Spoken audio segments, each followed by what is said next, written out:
Ces gens comme Mardor, comme Frédéric Dard et comme Queneau sont des gens à part. Ce sont des gens qui avaient de la personnalité, qui étaient des êtres humains propres, sans compromission. C'est une autre race de gens.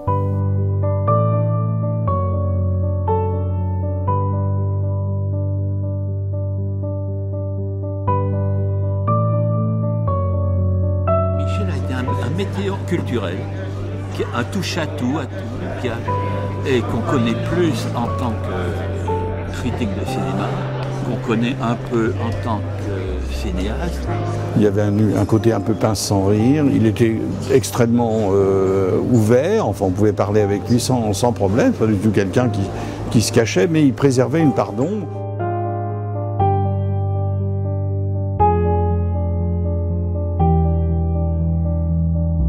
C'était pas quelqu'un qui favorisait tellement la confidence. Hein. C'était pas quelqu'un qui en disait « Bon Michel, qu'est-ce que ça fait hier soir ?» C'est pas le genre.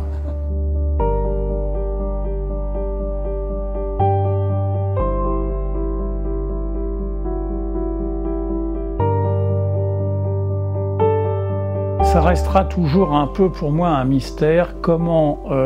Pourquoi Michel, après le mariage à la mode, qui avait été un succès, ça a été un succès, mais ça n'a pas été un triomphe, mais c'est un film qui n'a pas perdu l'argent, qui a eu des critiques extrêmement élogieuses, et donc il paraissait naturel que Michel continue.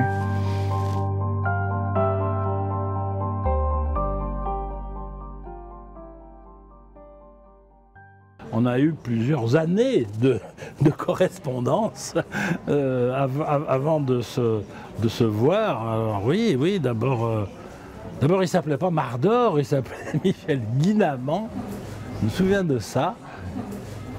Et Mardor, c'est un pseudonyme qu'avait trouvé Paul-Louis Tirard, qui est un autre Lyonnais, et qui avait regardé une carte où il avait vu que le mot Mardor, c'est un village de la banlieue lyonnaise, et lui-même a pris Ranchal, Marcel Ranchal, comme pseudonyme pour positif. Alors Mardor et Ranchal sont deux bourgades des monts du Lyonnais. Voilà, alors on s'est beaucoup écrit, on était assez d'accord, un peu sur la même longueur d'onde, comme on dit traditionnellement. Et donc là, en 1959, oui, c'était un peu vers les années 60, en 1959, je lui ai proposé de venir aider, c'était plutôt pour collaborer avec Premier Plan, qui était donc le deuxième volet de l'activité, film du Galion pour essayer de faire un peu de cinéma. Alors ce qu'il a fait, il a accepté, et après quelques retards habituels, il est venu à Lyon.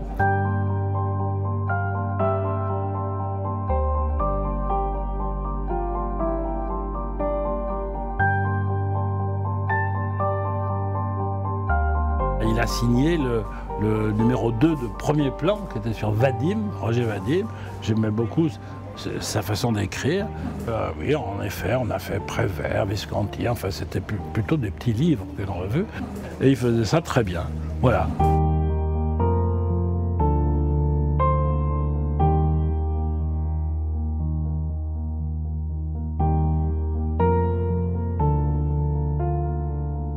C'est Bernard Charder qui m'a présenté ce jeune homme qui vivait chez lui et qui venait de Bordeaux et qui avait, je pense, qui était en train de faire un livre, un petit fascicule sur un metteur en scène, je ne sais pas lequel.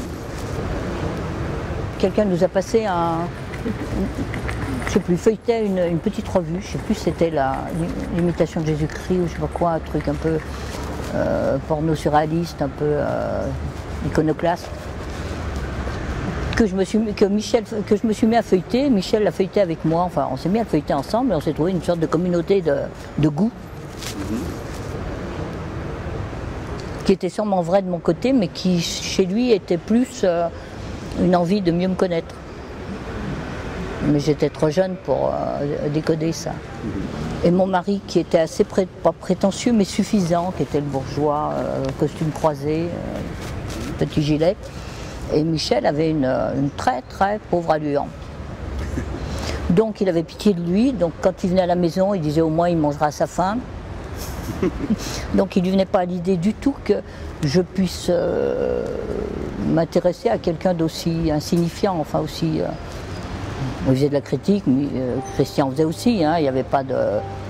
Il n'en vivait pas, il venait de chez ses parents, je pense qu'il avait vécu. Michel m'a jamais beaucoup raconté sa vie d'avant. Puis alors l'après-midi, il a porté une bouteille de pelure d'oignon pour me faire tomber. Bon, la pelure d'oignon, mais j'étais pas... je me suis pas précipitée dans ses bras et dans son lit, non, non, j'ai résisté au moins 6 mois parce que ça me gonflait, quoi. Je sais pas quand c'est qu'il est allé à Bordeaux, à Paris, bon, il est parti. Je suis allée le voir à Paris une fois avec Chardin, donc j'avais l'occasion de voir Michel à ce moment-là, qui avait une petite chambre pourrie. Et ce que Michel avait fait, il avait réussi à me faire engager comme critique de cinéma à Saint-Sébastien, c'est-à-dire qu'il était critique aux lettres françaises hein, et à Cinéma 60. Donc comme il ne pouvait pas faire les deux, il avait baratiné Pierre Billard, qui était un ami, en disant j'ai une petite copine que je voudrais bien... voilà. Donc je m'étais retrouvée critique de cinéma à Saint-Sébastien, ce qui nous permettait d'être en couple, alors que j'étais encore à Lyon. Ça, c'est à Paris. Oui. C'est quand il était chez cette vieille, quand il dit il y a une scène du film qui ne correspond à rien, je vois pas où elle pourrait se passer, où elle dit on pourrait vivre ensemble, et qui dit elle n'accepte pas les filles. C'est là où il a pris cette photo.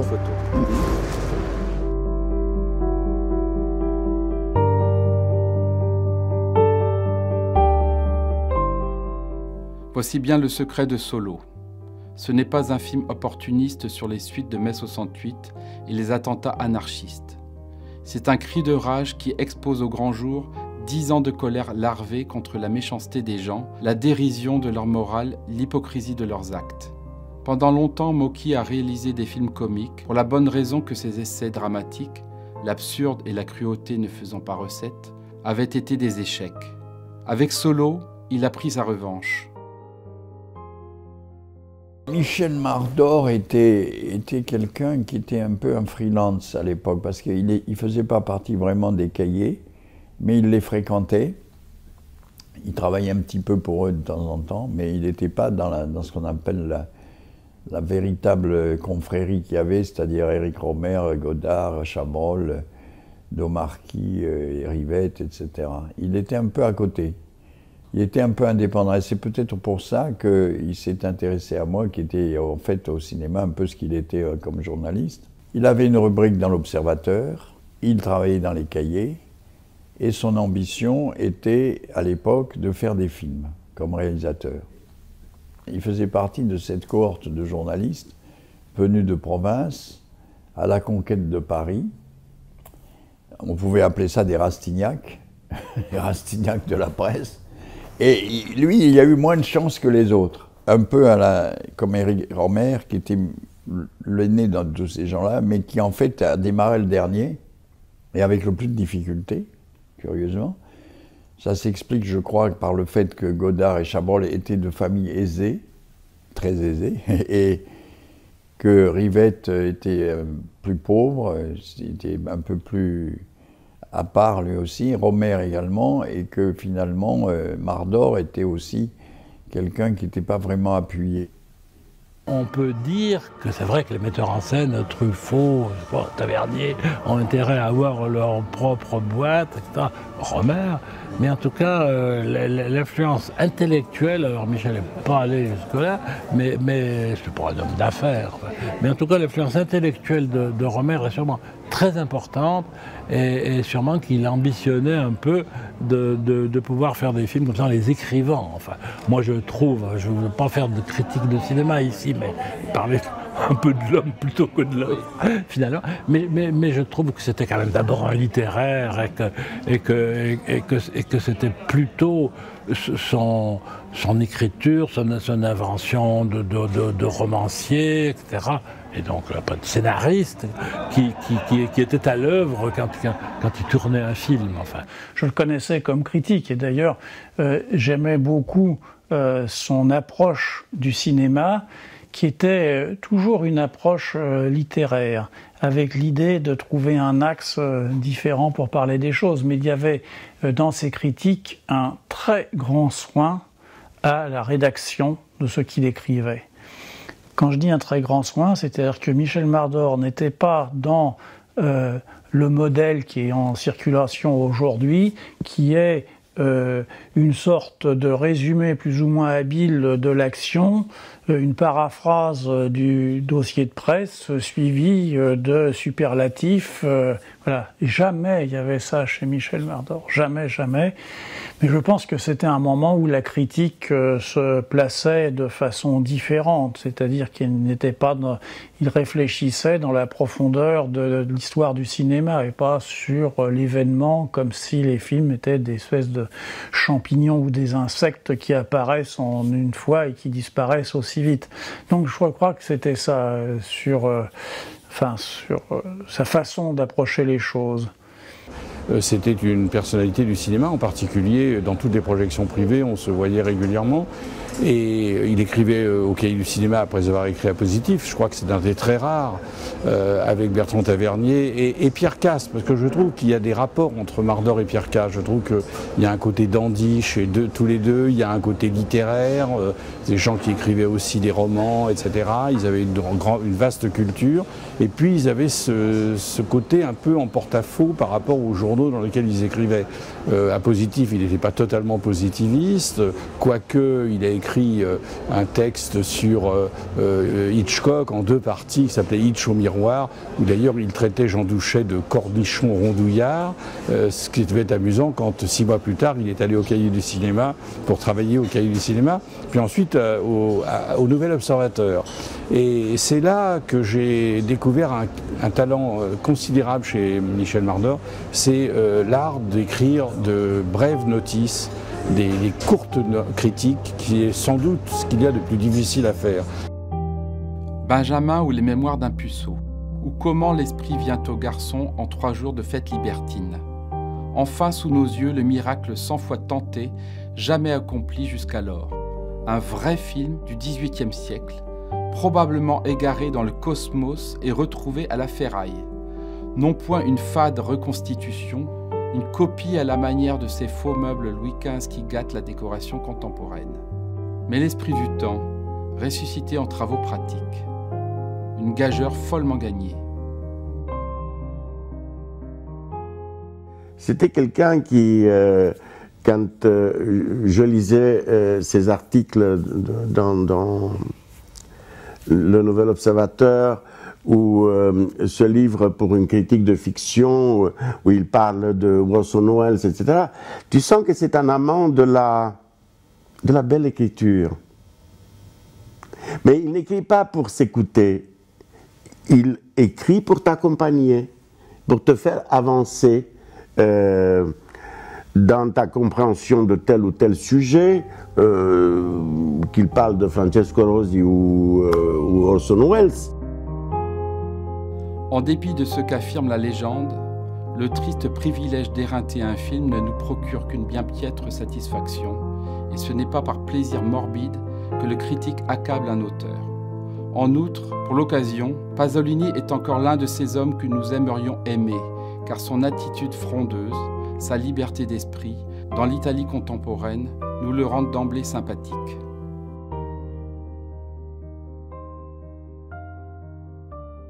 Je me rappelle avoir fait 1 ou 2 Masques et la Plume avec lui à l'époque, et c'était un très bon débatteur. Vous savez, au Masques et la Plume, aussi bien François-Régis Bassy que Pierre Bouteiller que Jérôme Garcin, ils se débarrassent très vite de ceux à qui ils donnent leur chance, mais qui ne sont pas très bons à l'oral. Et, en tout cas pas bons à l'oral. Et dans le cas de Mardor, ce n'était pas le cas. C'était quelqu'un qui était assez éloquent, qui savait défendre les films. Et il avait toujours un goût très personnel. Je pense à son livre pour une critique fiction qui a été publié en 1973, qui reprenait des grands articles qu'il avait pu écrire. Et dans cette préface, je le cite ce qu'il disait. Il disait qu'il y avait 2 sortes de critiques. La première, c'est une critique qui paraphrase le contenu des films.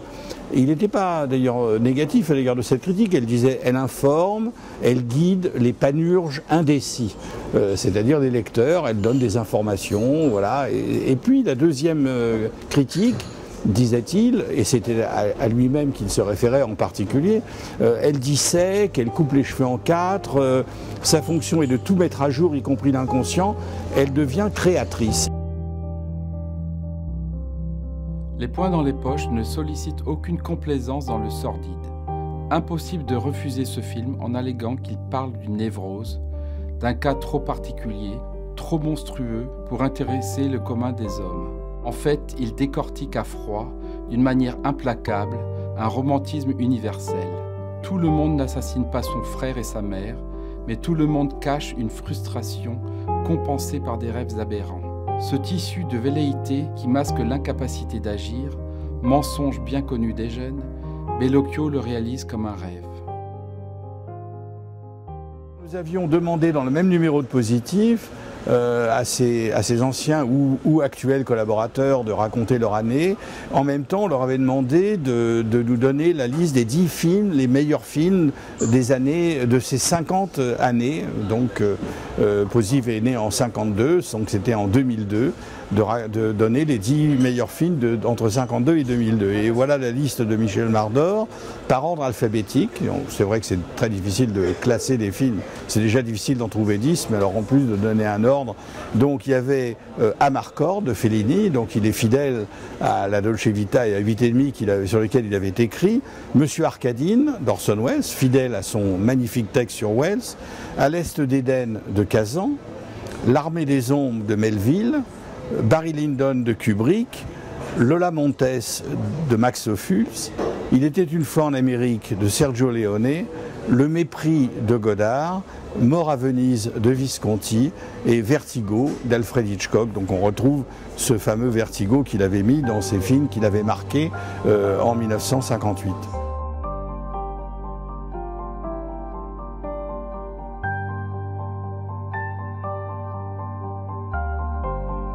D'aucuns baillent et dorment pendant la projection. La fréquentation diminue à vitesse grand V. Mais il est encore temps de voir Playtime pour la 5e fois, histoire de comprendre que ce n'est pas drôle du tout et que ce n'est pas une satire de la vie moderne. Plutôt un objet monstrueux, martien, qui promène un rêve obsessionnel dans un Paris de cauchemar. Bref, un film de poète.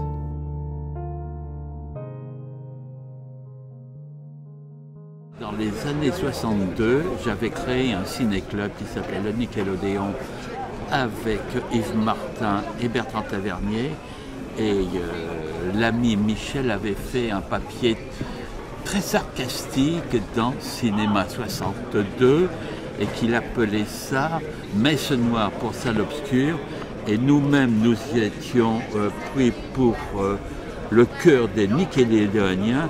Et il nous avait fait les têtes du journal Mad à l'époque, et il nous prenait pour de joyeux rigolos qui essayions de voir des films pour plaisir. Et visiblement, ce qui m'étonne là, c'est qu'il n'avait strictement été passé à côté de ce qui était le but que nous faisions avec le Nickelodeon. Donc là-dessus, moi un peu fâché, je lui ai fait une lettre dans laquelle je m'insurger de ce qu'il avait dit. Après, ça c'est la vie, c'est le travail. Moi je suis rentré en 63 chez Langlois, à la même époque, donc Michel était au Cahier du cinéma.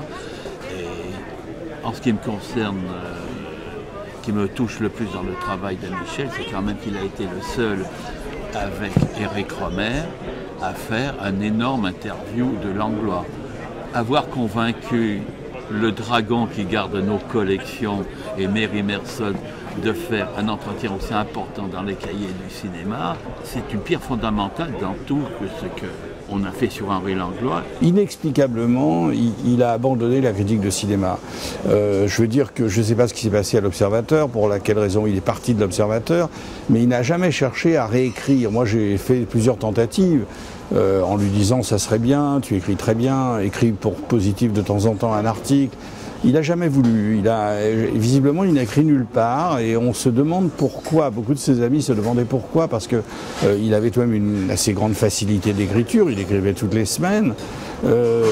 Est-ce que c'était de la lassitude? Est-ce qu'il ne se retrouvait pas vraiment dans la critique de son époque. Je me rappelle qu'il était un peu accablé, comme moi-même d'ailleurs, par certains enthousiasmes sur certains films. Ça précédait un peu l'époque d'aujourd'hui. Et je pense qu'il il se sentait un peu déphasé, probablement. Je ne saurais dire avec exactitude ce qu'est un film moderne, qui ne se reconnaît pas au style ni au sujet traité, car tout le monde est divisé sur ce point. Mais je sais en revanche ce qu'est un cinéaste moderne, et je sais que la modernité de son regard est discernable dans le film grâce à un certain sentiment des choses, en accord avec l'aspect le plus actuel de la civilisation. Il ne cherche plus à imiter servilement, à décalquer dans le film les procédés de la peinture ou de la musique, comme ses prédécesseurs malchanceux. Mais je sais qu'il est nourri des idées les plus neuves qui circulent dans le domaine culturel, et cette connaissance globale de l'art finit par enrichir son film d'une manière indirecte.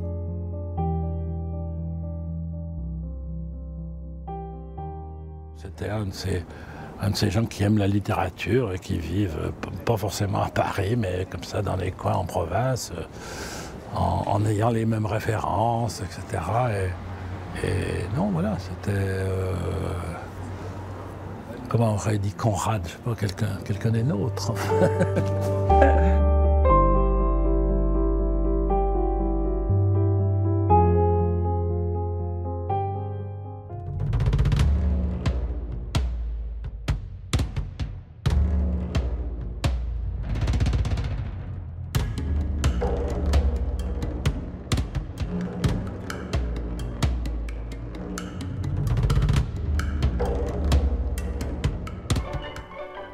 M. Jaboulet était professeur à la faculté de médecine de Lyon lorsqu'il fut l'une des victimes d'un terrible accident de chemin de fer.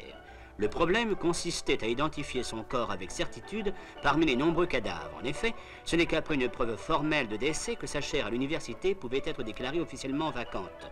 On fit diligence et cette identification posthume reste classique, même si on a oublié le nom de la malheureuse victime. Voici le professeur avant l'accident.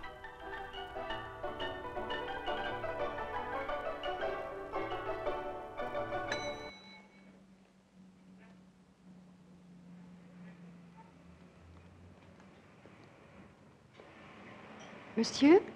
De Sablé? Pourquoi me demandez-vous toujours l'impossible? L'État réclame un prince héritier pour son repos et sa tranquillité. Le royaume est en paix et ne veut pas la guerre. Majesté, la réunion du Conseil ne peut que vous approuver, mais le Conseil se réunit aussi pour vous conseiller.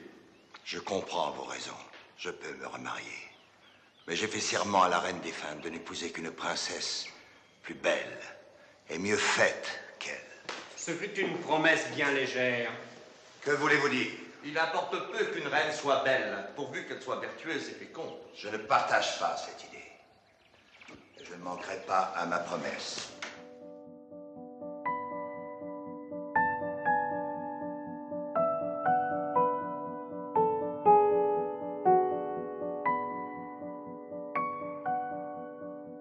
Michel était devenu un intime. Et pourquoi? Parce qu'on aimait les mêmes choses. Il avait ses idées et un jour il me dit on va faire un film. Et toi tu vas jouer le rôle principal. Ça s'appelait Le Sauveur. Alors c'était une histoire d'une jeune fille avec un officier allemand. Pour l'aider, j'ai présenté le dossier avec ma société. J'avais une société que j'ai toujours d'ailleurs. Et grâce au ciel, nous avons obtenu, grâce à ce dossier, une avance sur recette de 90 millions d'anciens francs. Suite à ça, je lui ai dit, écoute, il voulait que je joue le rôle de l'officier allemand. Et puis un jour, je suis dans une réception avec des producteurs importants et je leur dis, je vais jouer un officier SS. Alors tous les juifs du coin m'ont dit, non, fais pas ça. Tu es d'origine juive toi-même, tu ne vas pas aller jouer un officier allemand. Alors, je dis à Mardor, écoute, j'ai emmerdé, tu es mon copain, on a monté l'affaire, on a l'avance sur recette, on a l'intérêt de Gaumont, mais il n'y a pas assez d'argent. Il faut trouver un moyen. Moi, je ne peux pas en amener d'argent. En plus, je te dis franchement, je n'ai pas envie de joindre officiellement. Alors à l'époque, j'étais très ami avec Myriam Bru, qui était une ancienne actrice devenue impresario, et qui était mariée avec Horst Buchholz, qui pouvait très bien jouer officiellement. Donc j'ai dit à Myriam, écoute, demande à Horst s'il ne veut pas faire ça. Ardor, c'est un type qui va foncer, qui va marcher. Il faut absolument qu'il fasse ce film-là, même s'il n'a que quelques jours, parce qu'on avait décidé avec Michel que le rôle de l'Allemand, il y aurait, je ne sais pas, 10 jours, enfin, il ne ferait pas tout le film, etc. Alors, on a lancé ce truc-là, et finalement, ça a réussi. Et Horst a fait le film.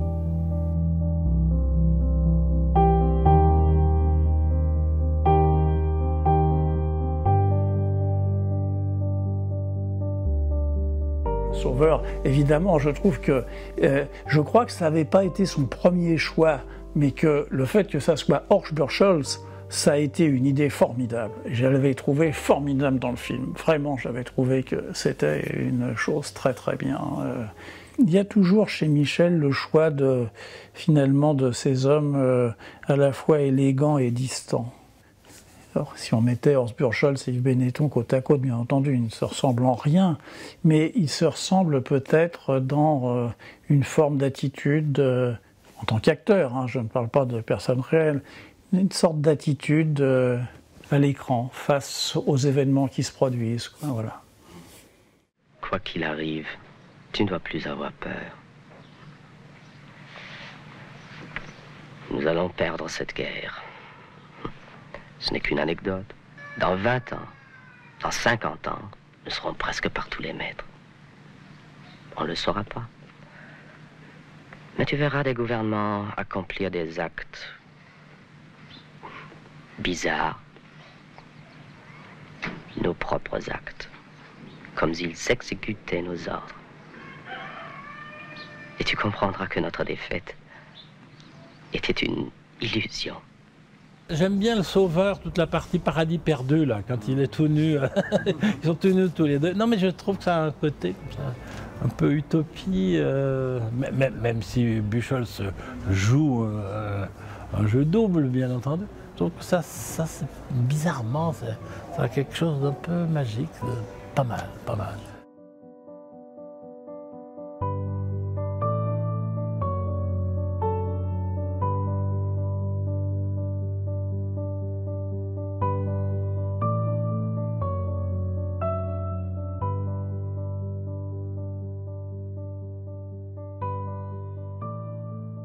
Il est revenu à Lyon, tourner une deuxième œuvre plus autobiographique qui s'appelait Le mariage à la mode, et avec Catherine Jourdan, qui est rousse, à mon souvenir, et Géraldine Chaplin, voilà, et donc qui est un film qui est un peu aussi un reflet du Lyon de cette époque-là.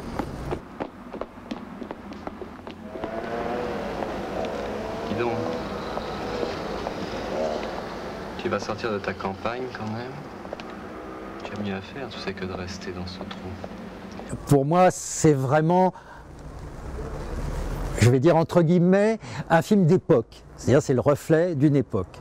Mais c'est intéressant, enfin je veux dire, ça lui donne une vraie valeur, je trouve, à part ses qualités intrinsèques qui sont réelles. C'est un film qui est fait avec cette désinvolture de ces temps-là. Ça donne l'impression que parfois c'est improvisé. C'était une autre époque. Une époque de Fast and Furious. Je sais pas, c'était quelque chose de vivons la vie à quatre poumons. Et tout était possible. Et les relations étaient extrêmement simples. Tu signalais à quelqu'un que cette personne te plaît, et c'était très simple de finir la nuit ou la semaine avec elle. Ça ne posait pas de problème. C'était extrêmement détendu. Ce n'était pas immoral.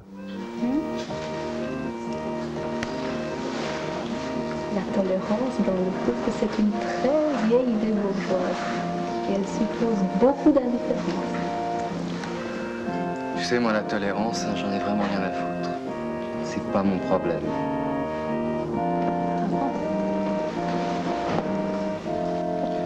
Non, j'essaye d'être bien dans ma peau. J'aime bien baiser. Alors l'amour traditionnel, le mariage, la fidélité, c'est de l'architecture ancienne. D'abord les problèmes qui touchaient, que Michel touchait sur le couple et le couple ouvert, on va dire, enfin la difficulté de vivre en couple et la tentation d'ouvrir le couple à d'autres expériences, ce qui est un peu le sujet du film. Bien sûr que bon, ce sont des choses qu'on retrouve un peu à toutes les générations. À quoi pensez-vous, belle dame? Rien, mais ça se termine toujours de la même façon. Bah ouais. Docteur Freud nous avait bien dit. C'est pas toujours très simple. Comme ce film était autobiographique, touchait à des choses intimes de Michel, importante de sa vie, une histoire d'amour notamment, enfin il y avait tout un passé. Donc c'était pas facile pour lui de gérer tout ça, de le mettre en image, de prendre les décisions de comment on met en image, de comment, etc.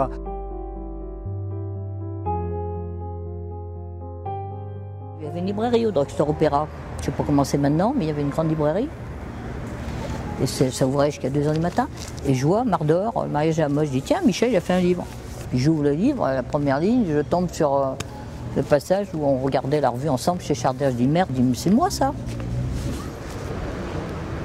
Régulièrement, évidemment, pour telle ou telle scène, éventuellement me donnait des éléments par rapport à ce qu'il a vécu. Ça, je m'en souviens. Quand on était à Lyon, il m'expliquait sa vie à Lyon, etc. Un petit peu. Il ne s'étendait jamais, hein, il n'a pas non plus... C'était juste, il mentionnait des choses comme ça en passant. J'ai bien dû, en faisant le dépouillement, discuter de telle ou telle chose, mais j'ai surtout travaillé avec Michel, en fait, en faisant le casting. C'est-à-dire que Michel avait le souci de faire, comme on dit, une affiche, et donc de trouver des acteurs qui signifient quelque chose pour le public. Par exemple, Géraldine Chaplin était quelqu'un qu'il connaissait bien à travers sa aura, ils étaient un couple d'amis, etc. Il avait envie, je dirais par affection, évidemment par admiration pour son talent, de travailler avec Géraldine Chaplin. Je sais que Yves Benetton, ça a été plus compliqué de choisir qui serait l'homme de cette histoire. J'ignorais qu'il y avait là une projection de Michel lui-même. Et donc, le choix est toujours un choix totalement intime de la part du réalisateur, qui doit lutter à la fois contre souvent la production qui pense qu'il faudrait mieux prendre un tel ou un tel, contre éventuellement des proches qui disent mais non, celui-là serait mieux que celui-là. Donc ça s'est fait comme ça. Je crois que petit à petit, il y a une sorte de maturation et la chose apparaît comme évidente.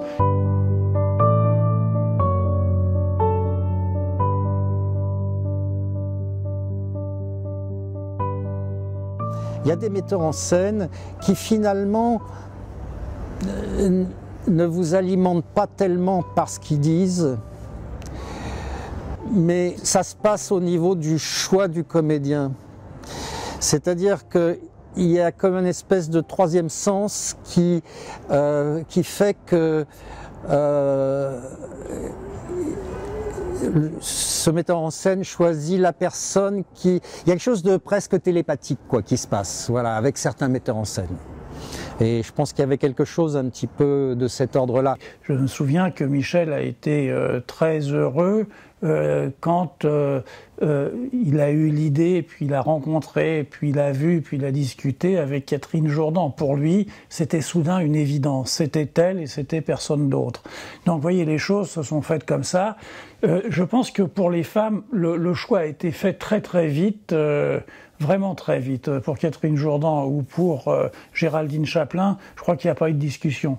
Il y a eu plus de discussions pour les hommes, pour Juliane Negulesco et pour Yves Benetton.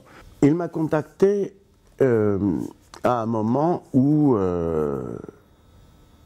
si je me souviens bien, non pas seulement que tous les choix avaient été faits, mais que tout ce qui précède l'arrivée du personnage que je joue, tout ce qui précède avait été déjà tourné.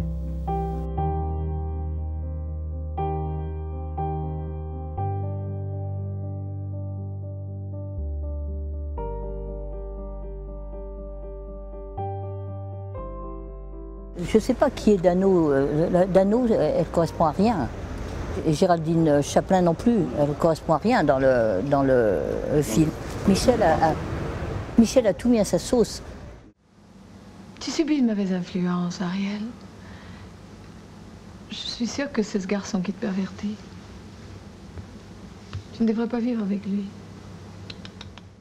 Le personnage qu'interprète Jacqueline Dano, ça c'est venu très directement de Vera Belmont. Je pense que c'est Vera qui pensait à la lecture du script que c'était Jacqueline Dano qui devait le faire, et Michel, au bout du compte, a été convaincu lui aussi que c'était Jacqueline Dano qui devait le faire. Mais je veux insister sur ce jeu très complexe qui existe toujours entre l'équipe, la production, le réalisateur, parce que au bout du compte, c'est le réalisateur qui choisit. Et en fonction de critères qui sont des critères absolument subjectifs, qui n'ont rien à voir d'objectif, en tout cas pour Michel, il n'était pas, je dirais, un réalisateur cynique qui choisit les gens en fonction de l'intérêt supposé qu'ils peuvent représenter. Il voulait que ça lui dise quelque chose à lui et à lui personnellement, et le choix s'est fait comme ça. T'as pas du papier ? Ce qui m'a fasciné dans le film, je n'ai pas regardé le reste, je crois que je m'en foutais complètement, c'est qu'il a dû l'emmerder, Catherine Jourdan, parce qu'elle a tout métique, elle me ressemble comme deux gouttes d'eau, elle se comporte, elle se tient comme je me tenais. Il lui a mis la chemise que j'ai laissée à Michel, que Mireille Darc m'avait donnée, cette chemise canadienne, là. Il lui a mis une chemise un peu comme ça à un moment donné. On s'embrasse et on s'embrasse. Bien, salut.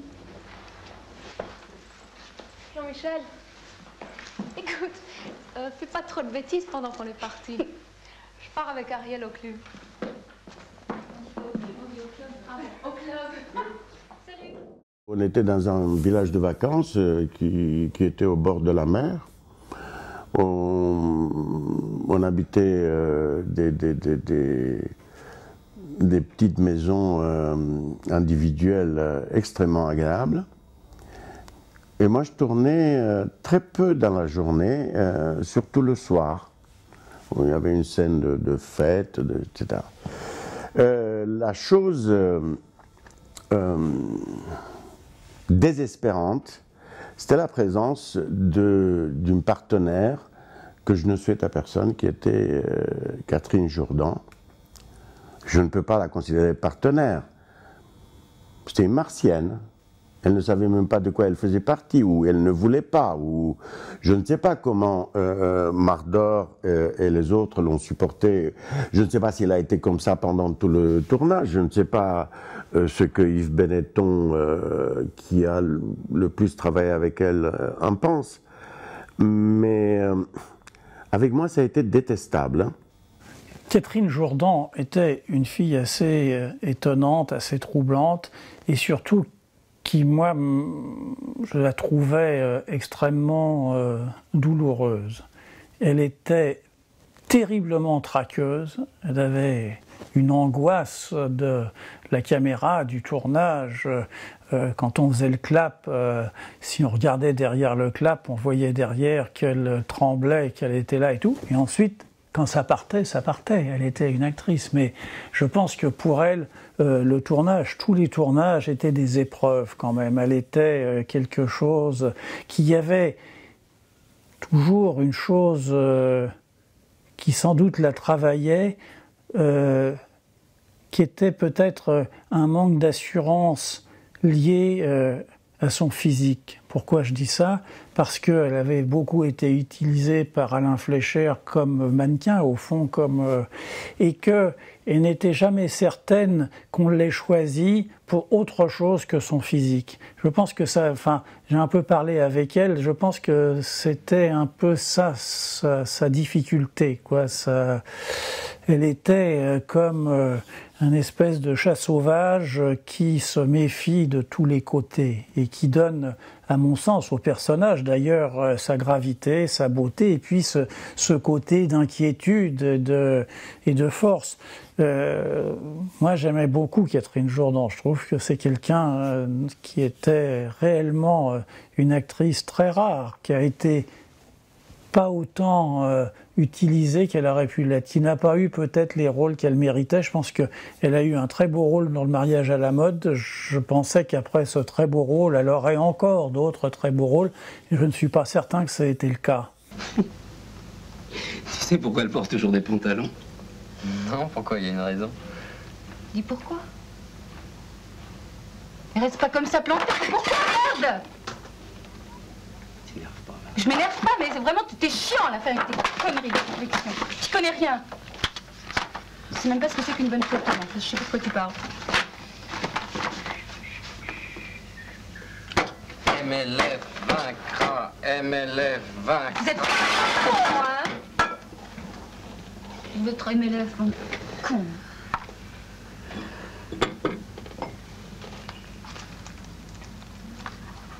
J'ai eu un contact formidable avec Géraldine Chaplin. Tout était simple, facile, évident.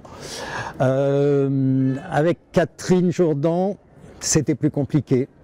Il y avait quelque chose de très froid chez elle et on ne sentait pas vraiment une envie de communiquer. D'ailleurs, je pense que ça a été un problème aussi pour Michel. Elle était un petit peu fermée sur comment faire telle chose ou telle chose. Il fallait que ça soit comme ça et pas autrement. Voilà. Donc c'est parfois un peu compliqué. Yves Benetton, lui, il était plus décontracté. Il était vraiment un acteur sûr de ce qu'il faisait, de comment il faisait, et il avait, par rapport à tout ce qu'il avait à jouer, je crois, une sorte de distance, d'engagement dans le rôle, bien entendu, mais de distance par rapport à ça. Et je crois que ça, c'était une chose que Michel avait souhaité aussi en le choisissant, de quelqu'un qui ne soit pas du côté du pathos. Et je crois que ça a sans doute pesé dans le choix d'Yves Benetton. Parce que Yves est comme ça, il est une sorte de dandy, légèrement distant et capable de vivre des choses avec les gens, mais avec toujours, oui, un léger recul, qui est souvent un recul ironique. Et je pense que Michel devait se reconnaître dans ce genre d'attitude. Eh bien, mademoiselle, bravo. Vous n'êtes pas trop fatiguée. Ça ira, vous tiendrez le choc. Descendez. Descendez, mademoiselle.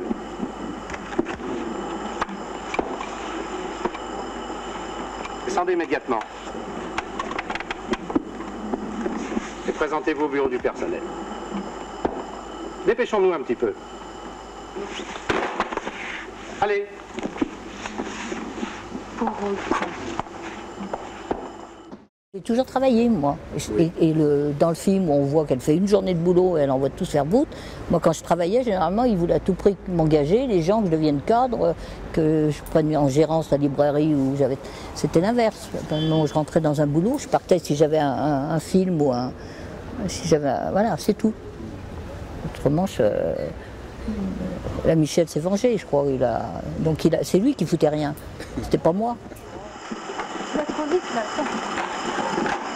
C'est vrai qu'il m'est jamais venu à l'idée de ne pas partir avec Michel, ça faisait pas partie, je vivais ma vie, il vivait la sienne. Simplement, lui, il n'en faisait rien de sa vie. Il restait sur place, je veux dire, il faisait ses articles, tout ça, mais Michel a commencé à exister après, quand il s'est mis à écrire, parce qu'il était malheureux. Je pense qu'on est très cynique quand on est en colère. Je veux dire que quand vous avez 20 ans, il y a le bien et le mal. Si vous partez du principe que c'est le mal qui domine, qu'il faut choisir le mal et que vous dites je choisis le mal, vous devenez d'une sorte de cynisme froid qui est de la cuirasse, hein, pure. Derrière, c'est le caramel fondu, comme il dit, mais bon. Tu sais, moi j'ai découvert un truc très simple. Hein. J'ai découvert qu'on pouvait vivre très longtemps en remuant le moins d'air possible. Alors c'est ce que je fais. Tu sais, les Arabes, les Nègres, tu vois, les coloniaux les traitaient de fainéants comme ça parce qu'ils bougeaient pas, ils se nourrissaient d'une poignée d'olives et puis ils étaient contents. Ben, moi j'aime ça, moi j'aime la poignée d'olives, j'aime les fainéants. T'en prendras bien un peu de whisky à 5000 balles, non? Avec plaisir. J'espère que de là où il est, il ne garde pas un trop mauvais souvenir parce qu'il a de ce tournage, parce que il a tourné un peu avec le pistolet dans la nuque. Parfois, l'impatience de Vera Belmont le forçait à aller plus vite qu'il l'aurait souhaité. Mais enfin, là, disons que chacun était dans son rôle. Le metteur en scène qui aurait voulu travailler davantage avec le producteur qui voit l'heure tourner, et ça signifie de l'argent. Comment Michel s'est retrouvé avec Stéphane Film, ça je l'ignore.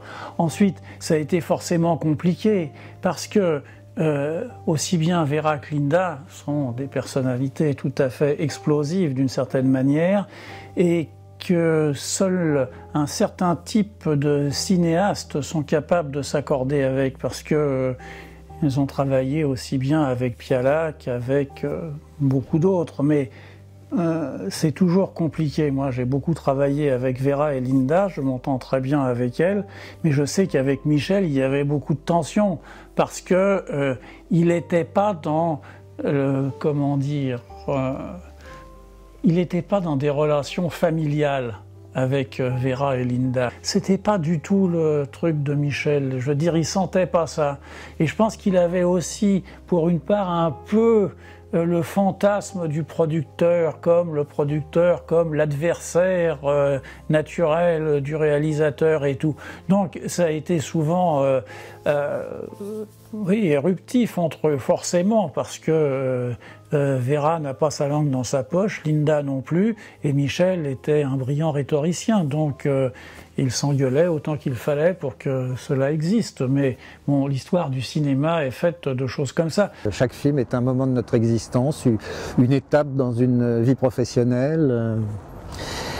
Donc, bon, voilà, les souvenirs, les choses qu'on redécouvre, qu'on perçoit de ce qu'on est, hein, parce qu'on se regarde évidemment aussi soi. Hein, il y a une part de narcissisme chez un comédien, on ne peut pas la nier. Elle est même probablement indispensable.